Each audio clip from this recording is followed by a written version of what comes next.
Olá pessoal, tudo bem? Hoje a pergunta que nos fizeram é uma pergunta muito interessante de um colega que está iniciando a vida aí como médico, né? Ele está na residência médica e ele pergunta sobre finanças, como é que ele pode fazer para começar as finanças, para ele ter uma vida financeira tranquila, uma vida financeira sem grandes sobressaltos. A gente sabe que muitas vezes, dependendo da situação pessoal e profissional de cada um, é, é, as dicas são muito diferentes. Né? Se a gente for pensar, por exemplo, no médico residente que está para entrar no mercado de trabalho e eventualmente ele vai mudar de cidade, eventualmente ele vai fazer abrir novas frentes, consultório, etc. Essa pessoa ela tem algumas prioridades, ela tem algumas coisas que são muito particulares. Vamos tentar ver como é que a gente pode ajudar nessa fase da vida da pessoa. Bom, então assim, a primeira coisa, financiamentos, né? Então é muito comum a pessoa que sai de uma residência ou sai da faculdade e ela já pensa em comprar uma casa, comprar um apartamento, comprar um carro. Ela tem lá o financiamento da faculdade, provavelmente. Então, assim, tá muito enraizado essa cultura dos financiamentos, né? Então, primeira coisa, assim, será que eu preciso disso? Por exemplo, uma casa, um apartamento. Não compensa a gente pensar em comprar algo para a gente morar se a gente não está com uma família constituída, uma família já toda formada. Você não sabe se vai ter um, dois, três filhos ou nenhum filho, se você vai efetivamente morar naquele lugar, naquela cidade, ou vai se mudar, ou naquele bairro, ou vai se mudar. Então, talvez essa decisão de comprar um imóvel possa ser um pouquinho postergada. Talvez você possa morar de aluguel. Muitas vezes o aluguel ele é mais em conta do que a prestação do financiamento, e você pode já pensar nessa diferença que você pagaria num financiamento para um aluguel, você começar depositando e começar a fazer um fundo para quando chegar esse momento você já ter ali um valor já para você dar de entrada. Com relação ao carro, a gente sabe que muitas vezes o carro é necessário para o médico, mas algumas vezes não é. Algumas vezes a pessoa está ali da mesma forma, não tem ainda uma família constituída, ela está começando a vida, ela usa o carro mais dentro da cidade, ela não faz grandes trajetos. O custo de manutenção de um carro é muito alto, né? A gente fez esses dias algumas avaliações. Então você coloca aí no carro, né? Se você for financiar esse carro, você vai precisar pagar o financiamento, você vai pagar o IPVA, que paga anualmente, aí em torno de, vamos dizer, um carro de 60 mil, em torno de uns R$ 2.000 por ano para o financiamento. Você vai pagar um seguro, você tem o combustível, eventuais multas, você tem o valor de desvalorização desse carro. Se você for vender esse carro uma semana depois que você comprou, ele já está valendo menos. Você tem até o próprio custo de oportunidade, ou seja, aquele dinheiro que você pagou no carro, se você deixasse ele em outro lugar, você estaria ganhando talvez um pouco mais. Então, muitas vezes o carro é necessário, você ir de um plantão para o outro, mas às vezes você pode, no início, também fazer isso de você usar mais o Uber, usar mais o táxi, e de repente também guardar esses valores que você teria empenhado num carro, para você também fazer uma reserva e depois fazer a compra desse carro à vista. Fizemos uma pergunta para os nossos seguidores se eles tinham carro, ou se eles tinham carro, sim ou não, e se eles tinham o carro, se o carro estava quitado ou ele estava financiado.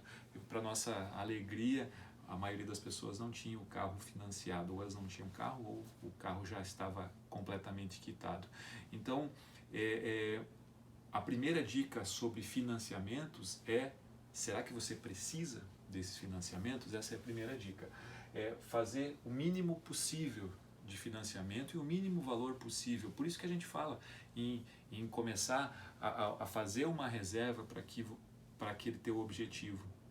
Então, se você quer comprar um carro e você pode esperar, por exemplo, um ano para comprar esse carro, talvez você guardando um pouco de dinheiro já com esse fim da compra do carro, você possa lá ganhar ali na frente de você comprar com um desconto maior, você pode tentar algo desse tipo.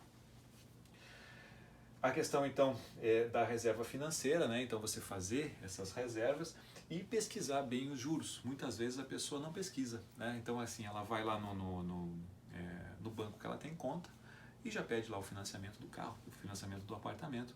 E a gente sabe que é muito variável, cada instituição financeira tem uma taxa de juros. Então muitas vezes o banco ali que está ao seu lado ali tem uma taxa de juros muito melhor. Então essa pesquisa de taxa de juros vale muito a pena. E outra coisa, se você fez lá um financiamento há 2, 3 anos atrás, quando a taxa de juros era mais alta, talvez você possa renegociar essa taxa de juros. Muitos bancos compram o empréstimo de outros bancos e aí você pode migrar de uma instituição para outra pagando um juro menor, né? Você pode barganhar isso. Então, em momentos como o que estamos vivendo, que é um momento de taxa de juros baixa, você pode fazer essa negociação, você pode pelo menos tentar fazer essa negociação para melhorar aquele empréstimo que você já tem. Em caso então que você fez esse teu financiamento, uma dica aí para você evitar as armadilhas financeiras é você tentar pagar esse financiamento o quanto antes. Então, você pode, claro, quando você está com financiamento, você pode lá começar a fazer os teus investimentos, as tuas reservas, tá? Isso com certeza, mas você já pode deixar também um percentual para você poder pagar esse teu financiamento mais cedo. E qual o financiamento que eu vou pagar mais cedo? Aquele financiamento mais longo, de 10 anos, de 20 anos, ou o financiamento com mais juros? Você sempre vai tentar pagar primeiro o financiamento com juro maior, né? Você está perdendo muito dinheiro com um juro maior. Então, sempre procurar pagar primeiro aquele financiamento de um juro maior. Digamos, por exemplo, que você tem aí o financiamento da tua faculdade, o financiamento do teu imóvel e o financiamento do teu carro, por exemplo. Muito provavelmente o financiamento do teu carro é a maior taxa de juros aí desses três. Se for isso mesmo, procure primeiro quitar o seu carro, para depois quitando os outros juros, né? Você tendo o financiamento com juros, o juro está trabalhando contra você. Então, uma das primeiras regras para você ter uma vida financeira tranquila é você tentar primeiro fazer isso, primeiro tentar quitar todas essas partes, todos esses teus financiamentos. É óbvio que você, muitas vezes, você não vai ter dinheiro para quitar todos os financiamentos naquele momento, e é óbvio que você, se você for querer só fazer isso, você não vai estar guardando nada para você, e aí talvez você precise e não tenha, porque você só estava pensando nos financiamentos. Então, procura, quando você fazer o teu planejamento, daquela sobra de dinheiro, daquele dinheiro que você vai guardar para você, para investir, pegue uma parte, coloque para quitar os seus financiamentos, outra parte para você fazer a tua reserva, e talvez depois que você já tem uma reserva um pouco mais robusta, você começar nos teus investimentos, né? Como eu falei, então, a reserva de emergência é extremamente importante para você ter uma vida financeira sem sobressaltos, uma vida financeira tranquila.